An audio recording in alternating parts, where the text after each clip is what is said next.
Então, vamos começar. Tô aqui na página 92, vamos começar a leitura. A gente vai partir aqui do capítulo 3, talvez depois eu faça os capítulos 2 e 1, que eu também já assimilei legal. E a gente está usando o livro Robbins, né? Eu vou mostrar aqui melhor. Robbins, Patologia Estrutural, 8ª edição. Vou voltar aqui para a página 92. Será que o livro é grande? Muito grande. Ok. Então, vamos lá. Os dois assuntos que a gente vai falar primeiro. Bom, para adiantar, na verdade, eu vou fazer algumas pausas, né, na leitura. Eu vou ir fazendo a leitura. Vou assimilar cada um dos temas. Então, vou assimilar primeiro o controle da proliferação celular. Depois que eu assimilar, eu vou acompanhar vocês com a leitura. Vou acompanhar e registrar no vídeo a leitura. E não só a leitura, mas também a minha compreensão do tema, que eu acho que fica mais fácil também, até porque eu vou explicando e aprendendo eu mesmo. Certo? Então, para começar, a gente vai falar sobre renovação, reparação e regeneração tisular, tecidual. E o primeiro tema, a gente vai falar também sobre quais são as maneiras que o organismo controla essa reparação, renovação tisular, quais são as moléculas que ajudam a controlar, né, os fatores de crescimento. A gente vai também ter o conceito de deposição de colágeno e das outras estruturas de matriz extracelular. Ciclo celular e regulação da replicação celular. A gente tem que compreender bem. Primeiro, para compreender o conceito que vai englobar aqui a nossa renovação tisular, levando em conta um mecanismo que é as células-mãe progenitoras, certo? E a gente vai entender um pouco melhor sobre alguns outros temas também, outros subtemas em relação a isso, para depois a gente também compreender melhor o conceito de neoplasia, de formação de tumores benignos e malignos. Beleza? Então, para começar a leitura, essa primeira parte do texto aqui está explicando para a gente qual a diferença entre regeneração e reparação tisular. Então, qual que é a diferença entre regeneração e reparação tisular? Regeneração é a proliferação das células realmente. Então, a gente já imagina que está implicado aí um processo mitótico, né? Um processo de divisão celular. E um exemplo muito comum de reparação é o crescimento do fígado depois de uma hepatectomia parcial. Então, a gente tem aquele exemplo de Prometeu, se não me engano, que Zeus ele dá um castigo a Prometeu, pendura ele numa montanha rochosa, num penhasco, e aí um corvo vai lá e todos os dias se alimenta do fígado de Prometeu, e no outro dia o fígado se regenerou e o corvo continua se alimentando. É claro que é mitológico, mas essa ideia de que já havia naquela época a compreensão de que o fígado se reparava, né? Se regenerava. Então a gente tem esse conceito de regeneração. E reparação, a gente tem outro conceito. No caso da reparação, a gente vai ter a recuperação de algumas estruturas normais. Então, no caso... Bom, voltando. Regeneração. Recuperação das estruturas totais, mantendo a função normal do tecido, certo? Sem formação de cicatriz. Essa é a informação mais importante. E no outro caso, que a gente está falando de reparação, a gente tem a reparação podendo produzir um processo cicatricial com o depósito de colágenos. Beleza? Então a gente vê aqui, olha, reparação. Aqui nesse início do texto. Reparação, combinação, regeneração e formação de cicatriz, o depósito de colágeno, certo? Aí vamos seguir a nossa leitura.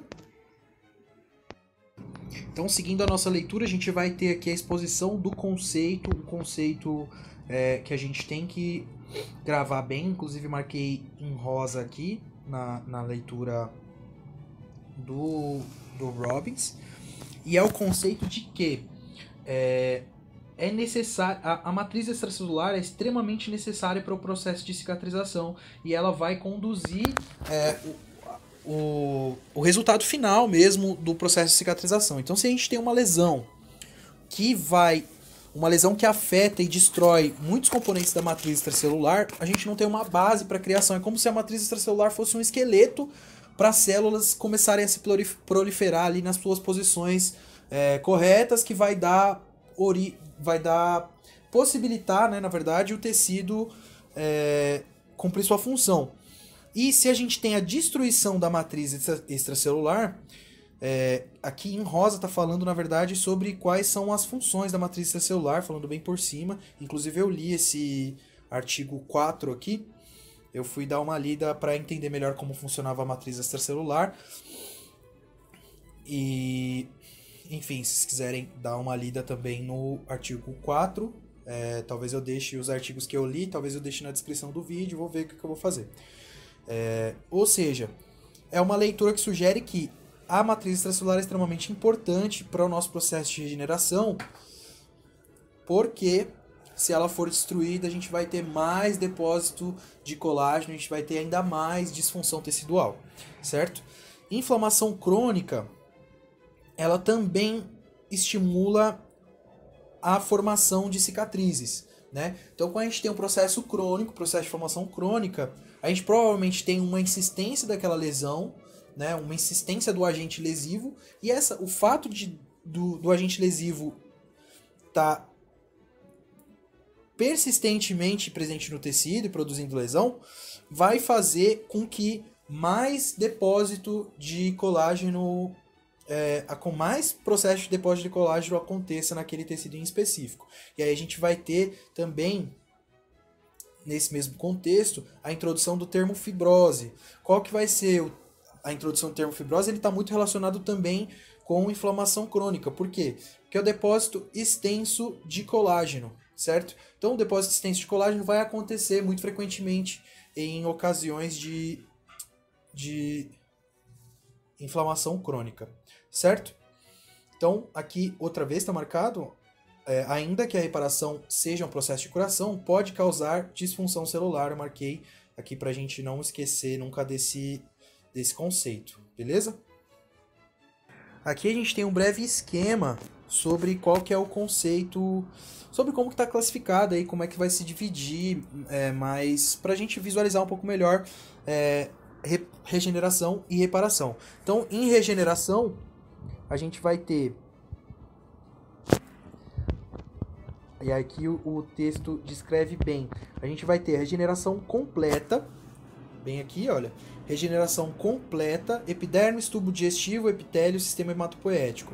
São esses os tecidos que garantem aí uma regeneração completa por causa de algumas características do tecido que a gente também vai falar um pouco para frente, certo?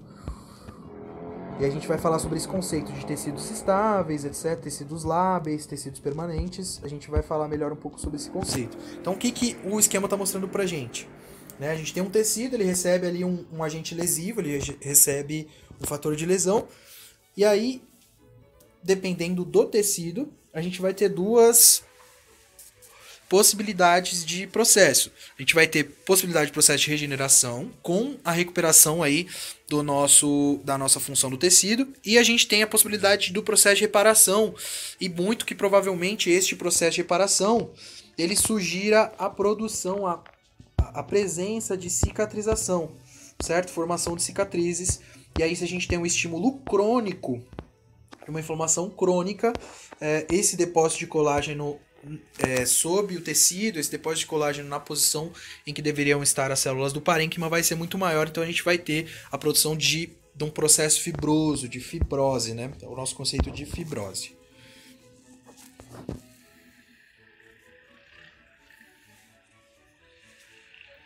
Então, seguindo o nosso raciocínio, a gente vai falar sobre o controle da proliferação celular e crescimento tecidual normais, certo? Então, a gente já sabe que em certas circunstâncias a gente vai ter estímulos fisiológicos para crescimento das células, para divisão celular, e que a apoptose é um processo fisiológico normal, só que também pode ser patológico, né? A gente vai entender melhor esse conceito. Ou seja, aqui a gente tem uma definição de que as células que não podem se replicar se chamam de células com diferenciação terminal, certo? Então, as células com diferenciação terminal não podem mais se replicar, não fazem mais processo mitótico. E aí a gente vai entrar de novo no conceito de dizer que em condições fisiológicas normais ou em condições patológicas, a gente pode ter o processo de proliferação celular acontecendo. Um exemplo muito claro disso, são as células endometriais, né? A proliferação das células endometriais quando ela está recebendo estímulo fisiológico mensal durante o ciclo menstrual. E aí a gente tem a produção aí das células. Bom, as células se proliferam e depois elas sofrem processo apoptótico e isso vai acontecendo a cada mês. E a gente tem também alguns exemplos de proliferação não fisiológica, exemplos de proliferação que podem produzir quadros patológicos, como a gente vê marcado aqui, que seria um estímulo excessivo da dihidrotestosterona,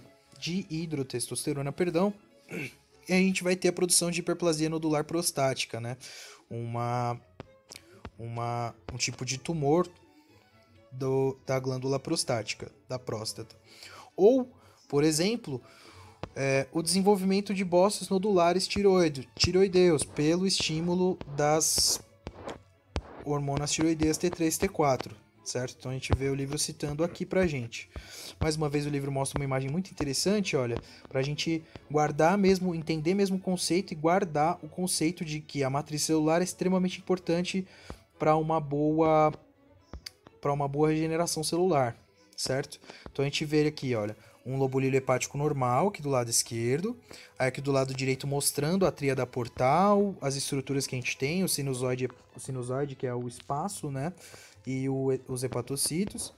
Depois a gente tem do lado esquerdo a gente tem uma lesão das células, só que a gente está mantendo, nessa lesão aqui, que foi produzida, a matriz extracelular foi mantida. Você vê que os sinusoides ainda estão posicionados com as suas fibras, né, que mantém eles na posição, e os vasos também, né, a tríada portal também está mantida, mas os hepatocitos morreram. Neste caso, a gente vai ter proliferação das células residuais dentro de uma matriz boa, uma matriz que estava ótima, ou seja, dentro da própria matriz, as células vão se regenerar e vai recuperar função normal. Só que a gente vai ver um outro caso aqui de lesão das células e também a matriz. Então, quando a gente tem a lesão da matriz extracelular, olha, imagina, depois as células não vão ter mais esse esqueleto para onde se regenerar, né? Então, as células vão receber estímulos depois para regeneração, porém, como a matriz foi toda destruída, a gente vai ter um tecido que não é mais 100% funcional, né? Ele deve reservar alguma função, mas já não é mais como era antes, certo? Só para a gente guardar mesmo esse conceito, porque é um conceito bastante importante. Depois a gente vai para a atividade proliferativa tisular, certo? Então os tecidos corporais se dividem em 3 grupos. Quais são esses grupos? Os tecidos lábeis, certo? Tecidos lábeis são o quê? Lábiles, em espanhol. São os tecidos que podem se regenerar, se dividem de forma contínua. As células quiescentes pelo que eu dei uma pesquisada, são células que envelhecem, né? Elas têm um ciclo celular regular e estável e elas envelhecem e morrem. São os tecidos estáveis, que é o caso do fígado, que é o caso dos hepatocitos. Então, os hepatocitos, eles crescem até um certo ponto, até formar realmente o órgão na cavidade, e depois eles param de crescer, né?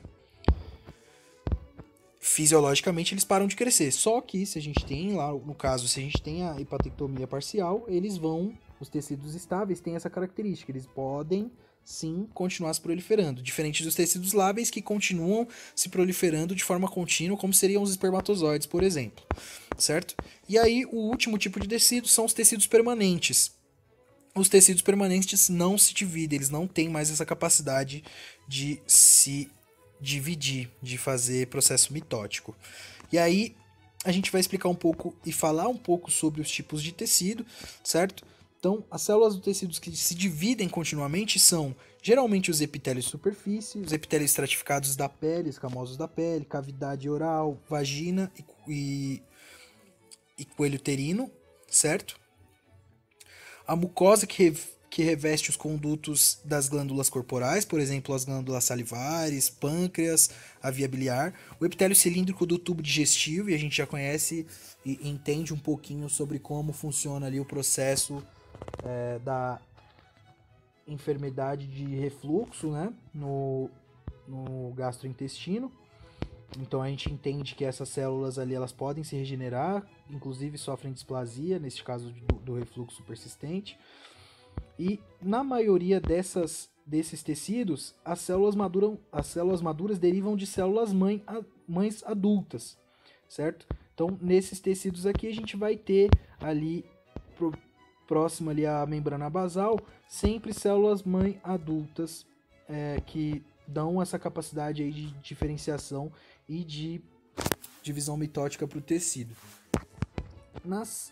Nos tecidos quiescentes, que são os tecidos estáveis, certo? A gente vai ter as células parenquimatosas hepáticas, renais e pancreáticas, as células mesenquimatosas, como fibroblastos e músculo liso, células endoteliais vasculares, linfocitos e outros tipos de leucócito.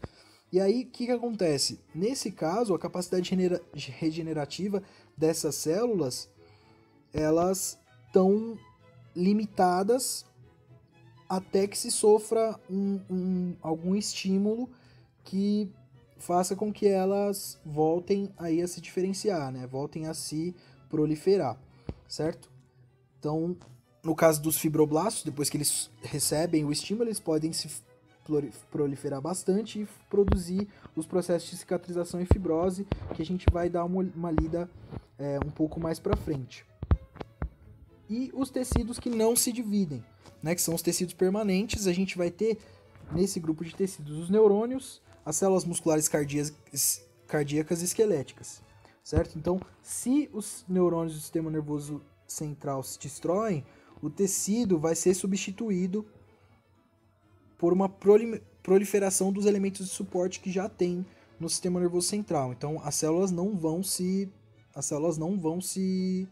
dividir, mas o tecido, as células neuronais, os neurônios não vão se dividir, mas o tecido que circunda, né, o tecido que faz parte ali das matrizes do sistema nervoso central vai se dividir, que são as células gliais, né? Essas células, elas sim vão preencher aí o espaço que a gente teria se destruísse tecido do sistema nervoso central. A musculatura esquelética tem capacidade o músculo esquelético e não cardíaco, ele tem sim capacidade regenerativa, mas é porque ele tem células satélites. Então, em volta ali da nossa estrutura muscular, das fibras musculares, a gente tem algumas celulinhas ali, que são essas células satélites, chamadas células satélite, que podem sim ainda se diferenciar e formar novos tecidos, mas a capacidade de regeneração é muito limitada, certo? E o músculo cardíaco mostra uma capacidade de regeneração muito limitada, realmente uma lesão do músculo cardíaco vai sempre produzir pra gente processo cicatricioso, via de regra, né? Via de regra ele vai produzir sempre aí processo cicatricioso e a gente vai ter insuficiência cardíaca produzida por esse tipo de processo. Então vamos lá para a parte do estudo que vai falar sobre as células mãe.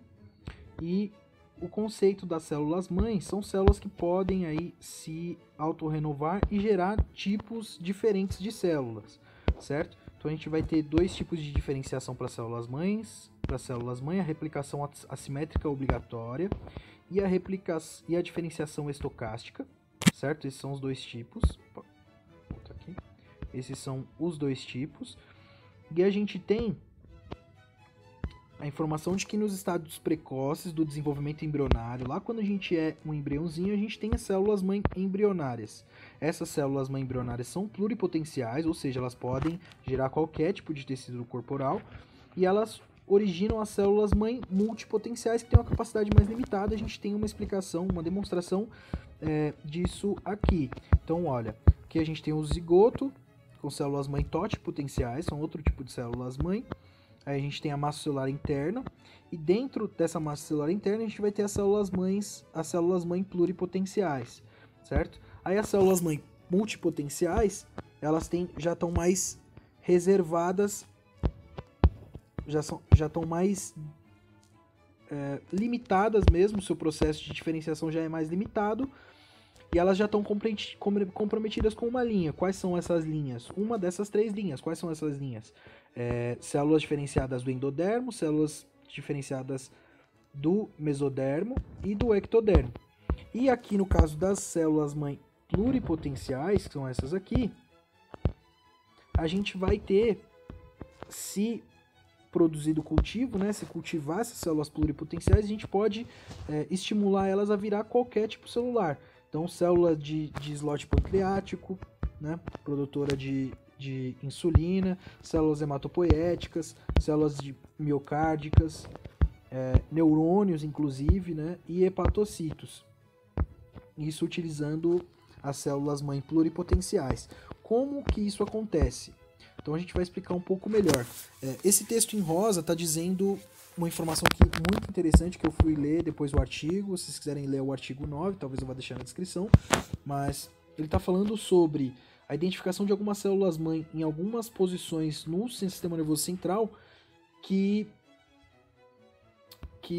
produzem neurogenia, que produzem novos neurônios, né? Muito interessante esse achado, eu fui ler o texto, achei muito legal. Se vocês quiserem ler, eu vou deixar aí na descrição. E aí, qual que é a informação que a gente tem? Que as células-mãe adultas ou somáticas residem em um nicho. O que é esse nicho? É uma posição específica no tecido. Então a gente vai ter aqui uma demonstração, olha, aqui a gente tem uma demonstração de epiderme com pelo, né, com um folículo piloso. E aí, onde é que estão as células-mãe da epiderme? As células-mãe da epiderme estão aqui muito próximas à membrana basal, né? Então são exatamente essas células-mãe que vão possibilitar que a gente possa regenerar os tecidos depois de uma lesão, por exemplo, superficial aqui, para o caso da epiderme, né? E aí, aqui nessa protusão aqui do folículo piloso, a gente tem também uma célula-mãe de protusão, né? Então é muito próximo aqui da glândula sebácea, sempre com os folículos pilosos. Aqui do lado no intestino a gente vai ter as células normais do intestino, e aqui mais próximo à base, próximo das células de Paneth, que formam a base da glândula, a gente vai ter as células de cripta, da cripta no caso, a gente vai ter as células de cripta, que são células-mãe também, né? Que são células que vão dar capacidade de a gente regenerar esse tecido do intestino.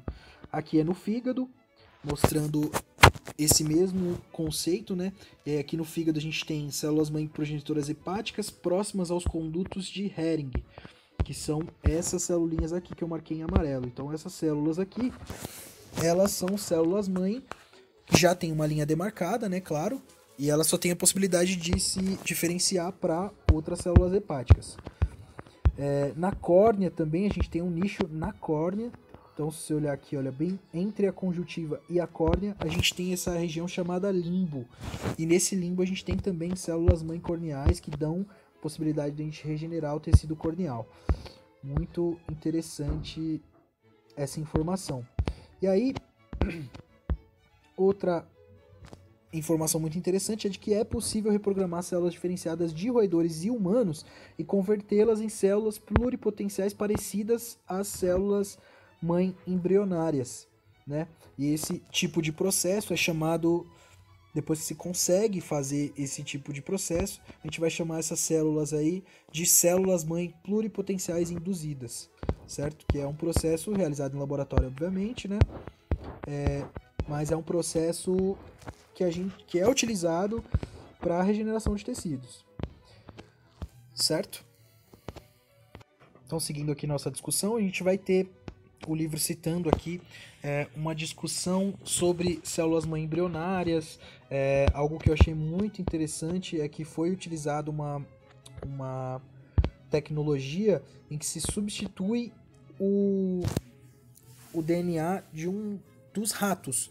E aí, para quê? Na verdade, para mimetizar doenças humanas já encontradas no humano, né? Então vão lá, pegam informação do DNA humano que tem tal deformidade, como diabetes mellitus.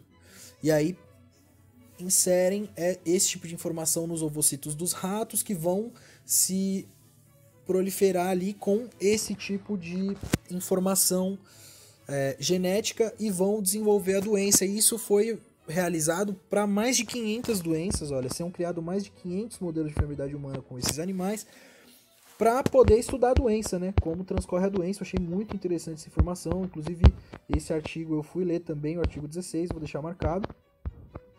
Certo? E aqui a gente tem outros conceitos usando esse tipo de tecnologia. Eu não acho tão interessante para a nossa discussão, mas é o conceito de que é possível transplantar células mãe embrionárias ou esses tipos de célula diferenciadas, utilizando clonação reprodutiva, que traz muita discussão aí no âmbito da ciência. E aí a gente tem aqui o exemplo da época em que aconteceu da ovelha Dolly, que foi uma ovelhinha que foi clonada. E a ideia é de que se podia fazer isso com humanos também, ir lá e pegar células dos embriões e transplantar na própria pessoa, no próprio paciente que tivesse uma doença a ser curada, algo do tipo, para repopulacionar os tecidos lesionados. Por exemplo, você pegar células ali e induzir elas para elas virarem células cardíacas e colocar no coração daquela pessoa que está sofrendo ali com uma injúria isquêmica. Muito interessante mesmo esse tema. Então agora a gente vai entrar... Essa parte eu vou pular porque eu não achei tão interessante para a nossa discussão. E aí eu vou vir aqui para células-mãe na homeostase tisular, para a gente entender, na homeostase textual, para a gente entender de onde é que vem as células que vão regenerar cada tipo de tecido, né? Então, na medula óssea, a gente tem as células-mãe hematopoéticas, e essas células hematopoéticas são as células que vão dar para a gente... vão fornecer... Essas células vão sofrer diferenciação, na verdade, para gerar aí nosso sistema hematopoético, né? E uma informação interessante é de que se usa esse tipo de transplante mesmo para tratamento de algumas enfermidades hematológicas, né? Mas aqui ele não cita quais são as enfermidades exatamente, então, mas é muito interessante a gente saber que isso é possível. Células estromais medulares são células também que emigram aos tecidos lesionados. Então elas não são daqueles tecidos em específico, mas elas vão para tecidos lesionados, né, atraídas por quimiocinas e por outros agentes. Mas elas não generam o tecido em si, o tecido parenquimatoso. Ela regenera tecido estromal. Ela regenera tecido mesenquimatoso, certo? O fígado. No fígado a gente vai ter ali as células mãe hepáticas. E essas células mãe hepáticas, elas estão nos condutos de Hering. Então, em volta desses condutos de Hering, como eu mostrei ali naquela imagem acima, estão as células que podem regenerar o nosso fígado, certo? Nas vias biliares também, nos hepatocitos dos parênquimas, que podem regenerar as vias biliares e os hepatocitos do parênquima, certo? Esse tipo de célula precursora a gente vai chamar de células ovais, e elas têm a capacidade de se diferenciar em hepatocitos e células biliares. No encéfalo, no sistema nervoso central, a gente vai ter as células-mãe neurais, que são aquelas células que eu falei um pouco para cima, muito interessantes, e elas estão localizadas em duas regiões do encéfalo. Eu fui ler também este artigo aqui, que eu achei muito interessante. Não, foi na verdade, eu vi essa informação no artigo que eu li lá em cima. Não lembro mais o número do artigo. Mas elas estão localizadas nesses dois lugares, né? Na zona subventricular e na circunvolução dentada do hipocampo, que lá eles chamam também de zona subgranular. Zona subgranular. Certo? E aqui é um texto falando sobre as esperanças que há nesse tipo de trabalho de transplante de células-mãe e tratamento de ictus, tratamento de pacientes com Alzheimer e Parkinson, com esse tipo de tecnologia. Na pele, como eu mostrei ali em cima na imagem, a gente tem em 3 regiões. Na protusão do folículo piloso, do jeito que eu mostrei ali, regiões interfoliculares, e nas glândulas sebáceas. Então a gente tem nessas 3 posições, nessas 3 posições, o que são as posições? São os nichos, né? Como a gente já tinha definido o termo. Então nessas 3 posições, nesses 3 nichos, a gente tem células-mãe. Então aqui a gente vê na protusão do folículo piloso, aqui no folículo piloso, o texto está citando que na própria glândula sebácea a gente também tem células-mãe, e na epiderme aqui, bem próximo à membrana basal da epiderme. Ok?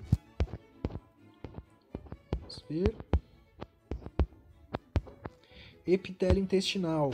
São aquelas células que eu mostrei para vocês ali, que são tão mais próximas à base da cripta, mas só para a gente entender que este tipo de tecido, epitélio intestinal, também tem a capacidade de proliferação e regeneração. Músculos cardíaco e esquelético. Aqui está a informação de que os miocitos do músculo cardíaco não se dividem, mesmo que sofram uma lesão. O crescimento e a regeneração do músculo esquelético se produz pela replicação da célula satélite, que são aquelas células que estão localizadas debaixo da lâmina basal dos miocitos, como está escrito no texto aqui. Então a gente vai perceber que geralmente as células que dão pra gente essa capacidade de regeneração estão relacionadas aí bastante com a membrana basal. Membrana basal, que lembrando, é composta por colágeno de tipo 4 em sua grande maioria. Na córnea, a gente vai ter as células-mãe do limbo, que estão entre a conjuntiva, a capa conjuntiva e a capa córnea, certo? O epitélio da córnea e a conjuntiva. E acho que são esses os tipos celulares que a gente tem aqui citados como exemplo.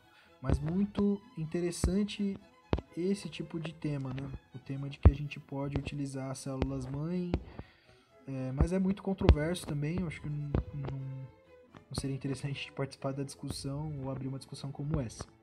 Beleza?